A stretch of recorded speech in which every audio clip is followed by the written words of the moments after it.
울었더라. 아멘. 이 장마비가 쏟아지는 궂은 날씨지만 하나님께 예배하기 위해 주의 전에 찾아오신 여러분들에게 하나님의 은혜와 평강이 가득 차고 넘치시기를 간절히 소원하고 축원합니다. 하나님은 여러분에게 복 주시기를 원하십니다. 하나님은 항상 여러분에게 얼굴을 비추시고 평강 주시기를 원하십니다. 하나님께서는 저희들에게 이른 비와 늦은 비를 내리셔서 우리의 마음의 밭이, 영혼의 밭이 비옥해지기를 간절히 바라십니다. 그래도 이렇게 비가 많이 오는 날이면 괜시리 몸도 무겁고 그냥 창 넓은 곳에 앉아서 잔잔한 음악도 듣고 빗방울 구경하며 차 한잔 하고 싶지 않으십니까? 목사인 저만 그런 건 아닐 테고요. 그런 여러분에게 제가 시 한 편을 선물로 드리겠습니다. 정채봉 작가의 만남이라는 시인데요. 한번 잘 들어보시죠. 만남. 가장 잘못된 만남은 생선과 같은 만남이다. 만날수록 비린내가 묻어오니까. 가장 조심해야 할 만남은 꽃송이 같은 만남이다. 피어 있을 때는 환호하다가 시들면 버리니까. 가장 비천한 만남은 건전지와 같은 만남이다. 힘이 있을 때는 간수하고 힘이 다 닳았을 때는 던져버리니까. 가장 시간이 아까운 만남은 지우개 같은 만남이다. 금방의 만남이 순식간에 지워져 버리니까. 가장 아름다운 만남은 손수건과 같은 만남이다. 힘이 들 때나 땀을 닦아주고 슬플 때는 눈물을 닦아주니까. 여러분 어떠십니까? 여러분의 만남은 어떤 만남이십니까? 가끔 우리는 그 사람을 만나지 말았어야 했는데 라고 후회하기도 합니다. 처음에는 행복의 길인 줄 알았는데 살다 보니 지옥이 따로 없구나. 또 어떤 이의 만남은 정말 처음에는 별 볼 일 없었는데 시간이 가면 갈수록 보배와 같은 만남도 있습니다. 그런데 너나 할 것 없이, 아이나 어른이나 할 것 없이 우리가 흔히 빠지는 오류는 상대방을 잘 만나거나 못 만나는 것이 내 인생에 큰 영향을 준다라고 생각하는 것입니다. 물론 누구를 만나느냐, 또 어떤 공동체를 만나느냐도 매우 중요합니다만 그것이 우리의 삶의 전부를 좌지우지하지는 않습니다. 그런데 우리는 나도 모르게 습관처럼 누구를 잘못 만나면 내 삶이 힘들어진 것 같고 또 누구를 잘 만나면 내 문제가 잘 풀려질 것 같다라고 생각합니다. 그래서 우리 많은 성도님들의 기도 제목을 유심히 꼼꼼히 챙겨보면 은근히 만남을 위한 기도 제목이 많습니다. 우리 자식들 좋은 배우자 만나게 해주십시오. 좋은 집안과 혼사 이루게 해주십시오. 우리 손주들 또 우리 어린 자녀들이 좋은 학교에 가서 좋은 선생님, 좋은 친구들, 좋은 선후배 만나게 해주십시오. 또 믿는 성도들은 이사를 가거나 특별한 일이 있어 교회를 찾을 때 좋은 교회 혹은 좋은 목사를 만나게 해주십시오라고 기도합니다. 여러분의 기도 제목 중에 하나는 응답받은 것 같습니다. 좋은 교회를 만나셨고 좋은 목사를 만나신 줄 믿습니다. 제 입으로 이런 말 하니까 참 민망하네요. 근데 여러분, 우리가 좋은 교회를 만나고 좋은 목사를 만나면 또 좋은 이웃을 만나면 좋은 부모를 만나면 우리 인생은 다 술술 잘 풀릴까요? 과연 그렇게 생각하십니까? 그 사람은 내게 생선 같았다. 그 사람은 내게 건전지에 온 꽃송이 같았다 라고 말하면서 나는 그에게 어땠는지 생각해 보신 적은 있으십니까? 나는 항상 내 주변의 사람들에게 손수건 같았나요? 그들의 힘들 때 땀을 닦아주고 그들이 슬피 울 때 눈물, 콧물 닦아주기를 즐겨 했을까요? 왜 내가 힘들 때 남들은 내게 오지 않느냐며, 이 교회는 사랑이 없다고, 나의 부모는 다른 부모들과 다르다며 우리가 원망하고 한탄한 적은 있지만 내가 그들에게 손수건 같은 삶을 살았는지는 우리가 잘 생각하지 않는 것 같습니다. 특별히 믿음의 삶을 살아감에 있어서도 우리는 늘 기도합니다. 하나님, 제게 찾아와 주십시오. 하나님, 우리의 예배 자리에 임재해 주십시오. 예수 그리스도를 만나기 원합니다. 성령 충만하기 원합니다. 하나님은 이 시간 여러분에게 물으십니다. 내가 너희들을 찾아간 적이 없더냐? 내가 너희들을 만난 적이 없더냐? 오늘 본문에 베드로가 등장하죠. 여러분, 베드로는요, 저희들이 그렇게 간절히 기도하던 기도의 제목을 실제로 맛본 사람입니다. 어느 곳 누구도 관심 두지 않았던 그 갈릴리 호수, 우리로 말할 것 같으면 아주 시골입니다. 어촌입니다. 파리가 날리고 비린내가 나고 거기에 무명인 베드로. 그런데 예수 그리스도께서는 그를 제자 삼으셨죠. 베드로는 예수님을 만났습니다. 예수님만 만난 것이 아니라 예수님께서 또 부르신 다른 제자들과 함께 공동체를 만났습니다. 우리식으로 말할 것 같으면 좋은 교회를 만난 거죠. 그냥 한 번, 두 번 만난 게 아닙니다. 일주일에 한 번 만나는 게 아닙니다.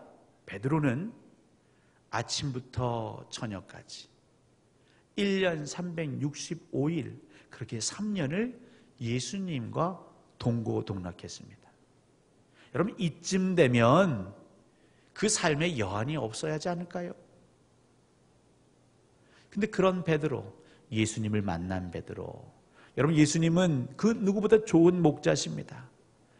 잃은 양 한 마리, 그 한 마리를 찾기 위해서 99마리 양을 잠시 남겨두고 그 사망의 골짜기까지도 마다하지 않고 가시는 그 목자,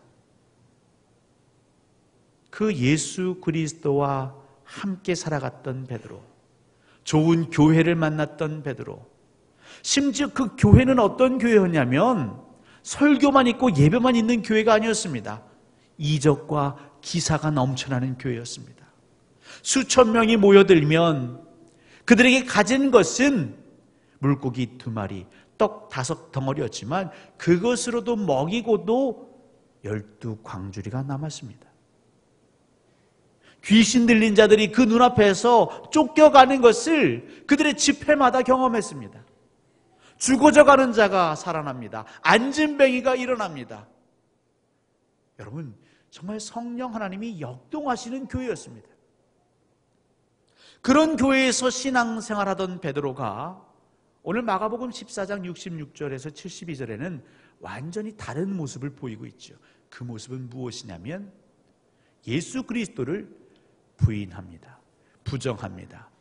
심지어는 만약 내가 예수 그리스도와 눈꼽만치라도 관계가 있다면 나는 하늘로부터 저주를 받을 것입니다 라며 하나님과 나 사이에 그 관계를 통째로 저주합니다. 여러분, 이 일이 어떻게 벌어진 것일까요? 분명 베드로는 예수님을 만났는데 어떻게 이런 일이 벌어집니까?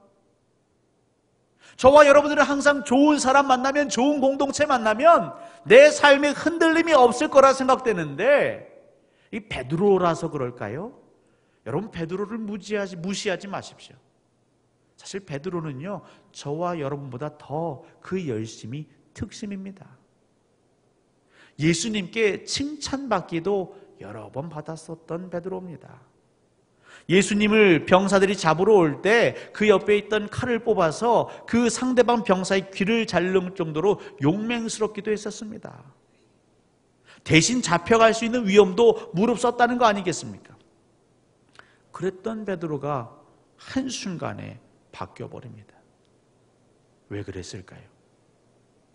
그는 예수 그리스도를 만났는데, 그는 좋은 공동체를 만났는데 왜 배신하고 부인하고 부정했을까요? 그가 만나지 못한 한 사람이 있었습니다. 그건 바로 자기 자신이었습니다. 여러분, 이걸 꼭 기억하십시오. 저와 여러분들이 늘 속는 게 무엇이냐면, 내 주변에 많은 좋은 사람들을 만나면 내가 좋은 사람이 될 것이다 라고 생각하는 것입니다. 하지만 정작 내 솔직한 자신을 만나지 못하면 그것은 거짓 자아가 되는 것이고요. 또 다른 표현으로는 이중의 삶을 살게 되는 것이죠. 내 안에 또 다른 내가 있는 것입니다. 베드로는 예수님을 만나면서부터 조금씩 그 안에 또 다른 자아를 만나게 됩니다. 우리는 그것을 이상화된 자아라고 하죠. 이상형. 내가 닮고 싶고 배우고 싶고 되고 싶은 사람. 예수님의 말씀을 들으니 정말 꿀맛 같습니다. 이전에 듣지 못했던 신비한 말씀들입니다. 뿐만 아니라 예수님께서 그 권능을 나눠주셔서 그 제자들끼리만 그 동네 마을에 가서 이적을 펼칩니다. 그렇게 3년을 머물다 보니까 이 베드로 안에 어떤 생각이 드냐면요, 자기 자신이 은근히 괜찮은 사람이 돼가는 것이죠. 예수님 만나기 전에는요, 그냥 어촌의 시골 어부였습니다. 늘 떼양볕에 얼굴이 그을려서 볼품이 없습니다. 어느 누구도 베드로를 인정해 주거나 베드로를 칭찬하는 법이 없습니다. 그냥 물고기 좀 많이 잡으면 자기들끼리 웃고 말지요. 근데 예수 그리스도를 만난 이후부터 사람들은 베드로에게 주목합니다.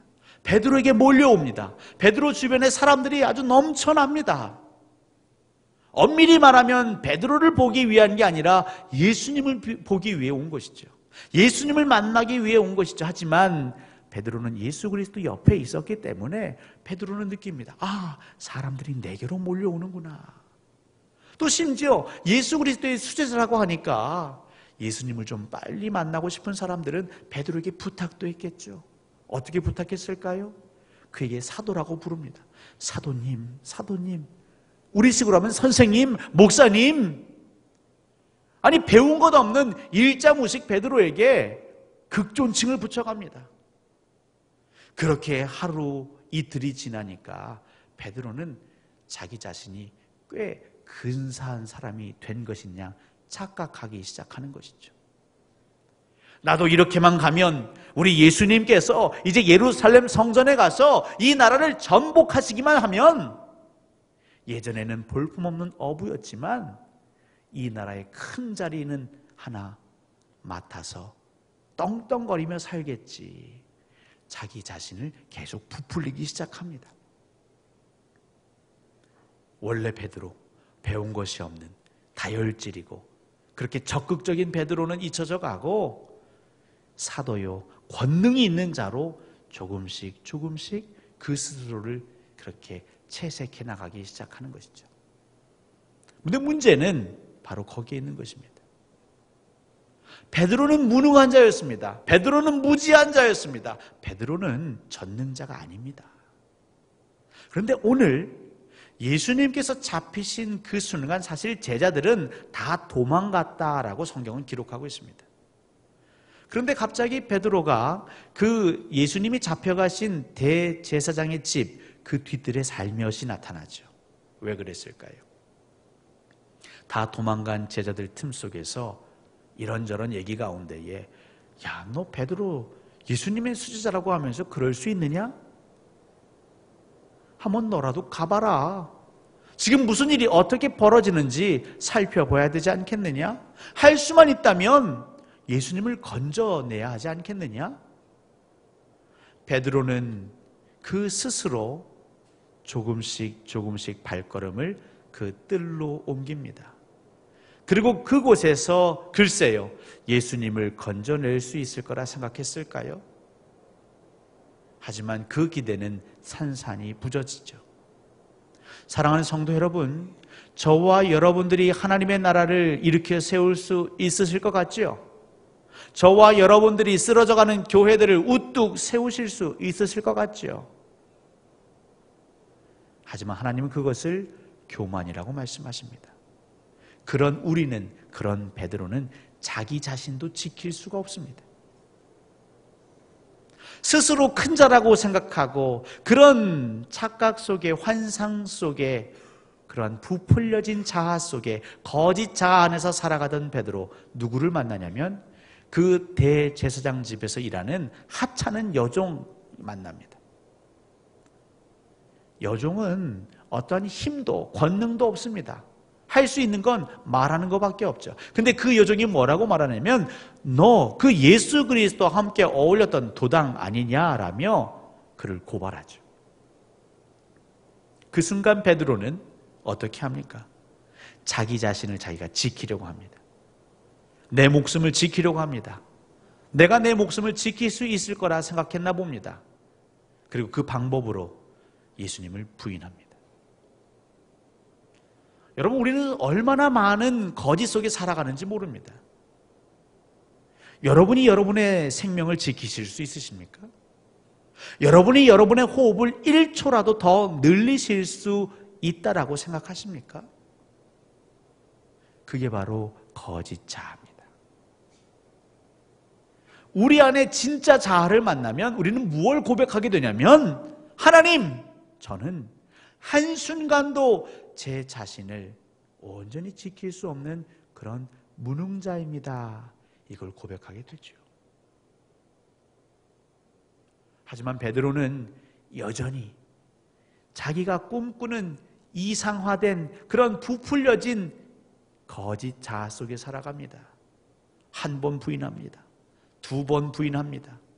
살고 싶은 거죠. 몸부림을 치는 것입니다. 그리고 세 번째 부인하자 때마침 닭이 두 번째 웁니다. 그제서 예수님 말씀이 기억나는 것 아니겠습니까? 내가 닭이 두 번 울기 전에 나를 세 번 부인하리라. 그때 베드로는 슬피 웁니다.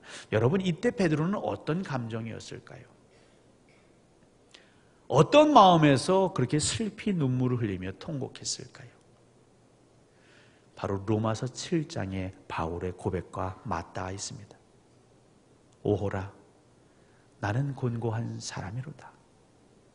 누가 이 사망의 몸에서 나를 건져낼 수 있으랴. 여러분, 바울이 이 고백을 왜 한지 아십니까? 바울은 히브리인 중에 히브리인이요, 가말리엘, 당대의 유명한 율법 석학의 그 수제자였습니다. 그는 율법을 많이 알았습니다. 하나님 말씀을 달달달 외웠습니다. 외우는 정도가 아니라 해석하고 주석하고 설교하고 강의하는 데 1인자였습니다. 그래서 그 말씀대로 선을 행하고자 하는데 그가 깨닫게 되는 게 무엇이냐면, 나는 선을 행하기를 원하나 내 몸에서 나오는 것은 악밖에 없구나. 나는 선을 행할 수 있을 줄 알았는데 하나님 지혜를 주시고 깨닫게 하시는데 내 안엔 죄와 악밖에 없구나. 오라, 나는 곤고한 자로다. 부유한 줄 알았는데 가난한 자였습니다. 능력이 있는 줄 알았는데 그 능력은 눈꼽만치도 없습니다. 이 사망의 몸, 죄와 악만이 가득한 몸, 누가 나를 여기에서 건져낼 수 있으랴. 사랑하는 성도 여러분, 하나님께서 기다리시고 바라시는 고백이 바로 이 바울의 고백이요, 베드로가 끝내 슬피 울며 나는 죄인입니다, 이 고백인 것이죠. 내가 할 수 있는 건 아무것도 없습니다. 하나님 앞에서 사랑하는 것, 여러분, 사실 그것은 우리의 외식이요 가식이요 허세입니다. 솔로몬을 기억하시지요? 그가 범죄하기 이전의 솔로몬, 왕위에 처음 오른 뒤에 하나님께 일천 번제를 드렸던 당시의 솔로몬을 기억하십니까? 하나님께서 간밤에 그의 꿈에 나타나십니다. 그리고 물으시죠. 내가 내게 무엇을 줄고 너는 내게 구하라. 근데 솔로몬은 뜻밖의 대답을 합니다. 바로 왕의 즉위한 그 권력자의 입에서 하나님, 저는 아버지 다윗 왕을 뒤이어 이 자리에 섰을 뿐입니다. 이 얘기는 뭡니까? 제 공로는 없습니다. 제 아버지가 다 읽어놓으셨고 제가 다윗 집안에 태어났기 때문에 지금 이 자리에 서 있는 것입니다. 저는 종은 작은 아이입니다. 문 밖을 출입할 줄 모르는, 사리 분별할 줄 모르는 저는 무능자입니다. 이걸 고백합니다. 여러분, 이 고백이 쉽지 않습니다. 많은 사람들이 솔로몬을 지켜보고 있고요. 그는 다윗과 비교당할 겁니다. 다윗은 당대에도 또 지금도 뛰어난 왕이었습니다. 전쟁에 능했습니다. 그 당시는 외교도 중요하지만 전쟁이 무척 중요합니다. 그런데 솔로몬은요, 전쟁을 해본 적이 없습니다. 병법을 모릅니다. 더욱이 주변 강국과의 관계는 매우 악화일로입니다. 왜냐하면 다윗 왕 때는 많은 주변 국가들이 기가 죽었지요. 조공을 바칩니다. 눈치를 살핍니다. 그런데 다윗 왕이 죽고 없어지면 다른 나라들은 기지개를 펴려고 하겠지요. 더군다나 새로운 왕은 전쟁을 해본 적이 없습니다. 호시탐탐 넘보지 않을까요? 하나님, 저는 이 위기 상황 가운데 무엇을 어떻게 해야 될지 아무것도 모르겠습니다. 저는 작은 아이입니다. 저는 무능자입니다. 저는 연약한 사람입니다. 제발 저 좀 살려주십시오. 하나님, 저 이레베도 이스라엘의 왕이지 않습니까? 아버지가 남겨준 군대도 있습니다. 마병도 있습니다. 또 수많은 금은 보화도 있습니다. 이걸 가지고 제가 잘 헤쳐갈 수 있도록 좀 도와주십시오. 이런 기도가 아니고, 아직까지 이스라엘의 위상이 있고 다윗 왕의 후광이 있고 그에게는 많은 병사들과 재물이 있지만 솔로몬은 자기 자신은 무능한 걸 알기에 하나님께 고백하는 것이죠. 저는 갓난 아이와 같습니다. 이런 저를 불쌍히 여겨주십시오. 그런 자기 자신, 무능한 자기 자신을 인정하고 만난 솔로몬은 하나님께 은혜를 받습니다. 그가 구하지 않은 것까지도 하나님이 선물로 주시죠. 하지만 갈릴리 그 어촌에 무명자였던 베드로,